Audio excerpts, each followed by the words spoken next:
Overcoming Matter. Spiritual Kingdom. BD number 5796. October 26, 1953. As long as your thoughts and wishes merely apply to the world and its commodities, you will hardly inherit my kingdom, for my kingdom is not of this world. My kingdom can only be attained by relinquishing everything you humans still find desirable.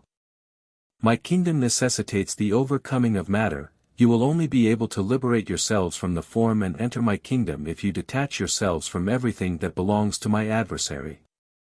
This material world is his realm, albeit he has no influence over matter as such. But greater is his influence over people, who shelter the spiritual essence as soul within themselves, which has now reached the stage of development where it can escape his dominion, where it can release itself from every external form with its correct use of will. Then he will exert his influence to excess by attaching a person to matter in order to direct their will wrongly, so that he will strive again for something he had long overcome already. The material world is your greatest test of will, for you should renounce it.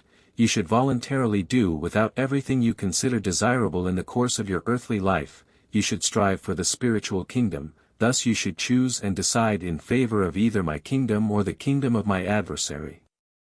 He will tempt you with his commodities. But consider that these goods are transient, that they by themselves can perish, or that they will have to be relinquished by you at the hour of your death. You cannot hold on to them forever. Sooner or later you will irrevocably lose them.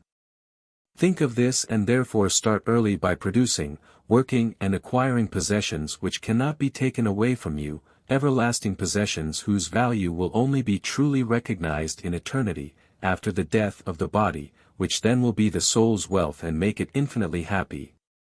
Your longing for matter makes you blind for spiritual possessions. You are unable to recognize them for what they are because your thoughts are only focused on earthly things, leaving you insensitive to spiritual currents. For my kingdom is not of this world, but my kingdom will come to everyone who desires it. Therefore detach yourselves from what prevents your entry into my kingdom. Free yourselves from the longing for earthly possessions. Go without and abstain for as long as you live on earth, in order to then receive in abundance my possessions of love in the spiritual kingdom. Amen.